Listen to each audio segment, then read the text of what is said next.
এখন বর্ষাকাল আর এই সময় প্রচুর পাকা তাল পাওয়া যাচ্ছে। আর এই পাকা তালের বড়া বা ফুলুরি খেতে সবাই ভালোবাসে, কিন্তু অনেক বন্ধুরাই আছেন যারা তাদের শারীরিক সমস্যার জন্য তেলে ভাজা জিনিস খেতে ভয় পান।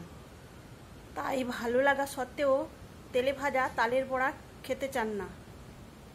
কিন্তু তেলে না ভেজে যদি এই রকম নরম তুলতুলে তালের বড়া তৈরি করা যায় তাহলে কেমন হয়, তখন সবাই খেতে পারবে। নমস্কার বন্ধুরা, সর্বাণী রান্নাঘরে আপনাদের সবাইকে স্বাগত। বন্ধুরা, আজকে আমি তেলে না ভেজে কিভাবে এই পাকা তাল দিয়ে নরম তুলতুলে বড়া তৈরি করবেন তার রেসিপি আপনাদের সঙ্গে শেয়ার করব। আশা করি বন্ধুরা আজকের রেসিপি আপনাদের ভীষণই ভালো লাগবে।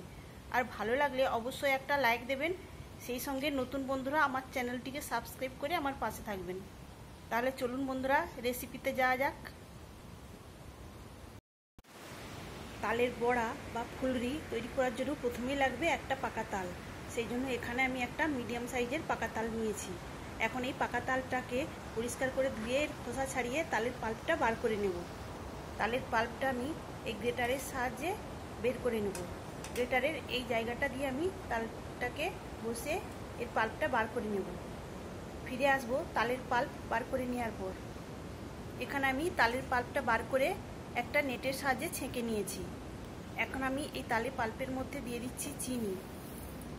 তো এই বাটির মাপে হাফ বাটির একটু বেশি চিনি দিলাম। এখন দিচ্ছি পরিমাণ মতো নুন, দিচ্ছি ফ্রেশ কুড়ানো নারকেল।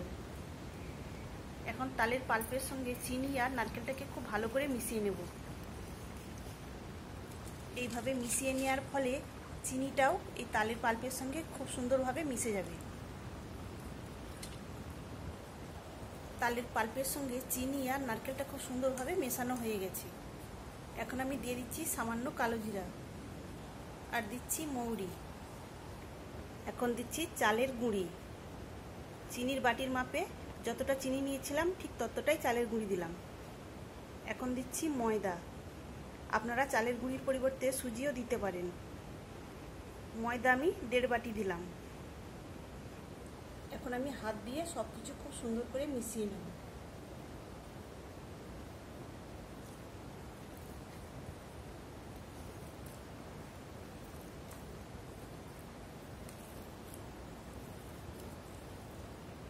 এখানে আমি খুব সুন্দর করে মিশিয়ে নিয়েছি।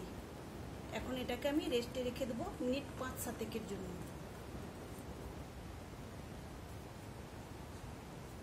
বড়াগুলো তেলে ভাজবো না, সেই জন্য এখানে একটা ছিদ্রযুক্ত থালা নিয়েছি আর এরপরে আমি তেল দিয়ে দিয়েছি। তেলটাকে আমি এইভাবে পুরোটাই মাখিয়ে দেবো।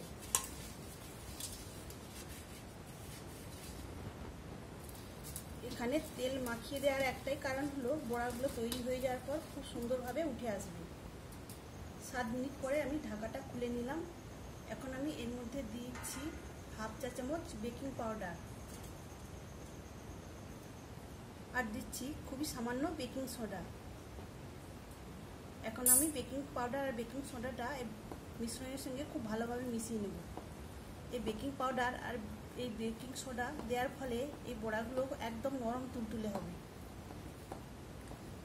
তো এখন আমি এই মিশ্রণটা খুব ভালোভাবে এইভাবে ফেটিয়ে নেব। আমি এখানে এই মিশ্রণটা প্রায় মিনিট 3 ধরে এইভাবে মেখে নিয়েছি। এখন আমি এই ছিদ্রযুক্ত থালার উপরে এইভাবে বড়ার মতো করে দিয়ে দেব। তবে একটু ফাঁক করে করে দিতে হবে, কেননা এগুলো তৈরি হয়ে যাওয়ার সময় অনেকটাই ফুলে বড় হয়ে যাবে।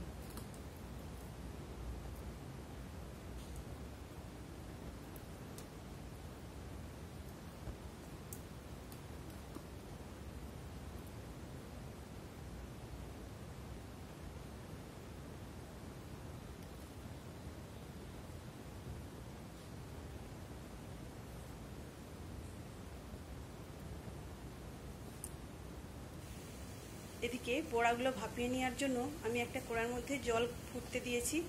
এখন আমি সেই ছিদ্রযুক্ত থালাটা এই জলের উপরে দিয়ে দেব। এখন ঢেকে দিলাম 7 থেকে 8 মিনিটের জন্য।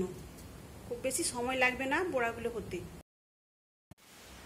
এখানে দেখুন বন্ধুরা, আমি মিনিট 6 বড়াগুলো জলে ভাপিয়ে নিয়েছি। আর দেখুন কতটা ফুলে বড় বড় হয়েছে বড়াগুলো। এখন আমি এই ছিদ্রযুক্ত থালাটা নামিয়ে ঠান্ডা করে নেব। বড়াগুলোকে আমি ঠান্ডা করে নিয়েছি। এখন একটা প্যাচুলার সাহায্যে আমি এইভাবে বড়াগুলোকে ছাড়িয়ে নেব। সবগুলো বড়া ছাড়িয়ে নিয়েছি। আর দেখুন বন্ধুরা, বড়াগুলো কতটা নরম তুলতুলে হয়েছে। তাহলে বন্ধুরা বুঝতেই পারছেন তেলে ভাজা ছাড়াও কত সুন্দর তালের বড়া তৈরি করা যায়। আপনারা অবশ্যই বাড়িতে এইভাবে একবার জলের ভাপে বড়াগুলো তৈরি করে বাড়ির সবাইকে খাওয়াবেন, দেখবেন আর তেলে ভেজে বড়া খেতে ইচ্ছাই হবে না। আর এইভাবে তালের বড়া ভেজে খেলে কোনো শারীরিক সমস্যাও হবে না। তাহলে বন্ধুরা, আজকের তালের বড়া তৈরি রেসিপি আপনাদের কেমন লাগলো অবশ্যই কমেন্ট করে জানাবেন। একই রকমভাবে আমি বাকিগুলোও তৈরি করে নেব। এখানে আমি সবগুলো বড়াই তৈরি করে নিয়েছি। ভেতরটাতেও দেখুন বন্ধুরা কতটা সুন্দর হয়েছে আর কতটা ফাঁপা, একদম নরম তুলতুলে। তাহলে বন্ধুরা আজকের মতো আসি। সবাই ভালো থাকবেন, সুস্থ থাকবেন। ধন্যবাদ।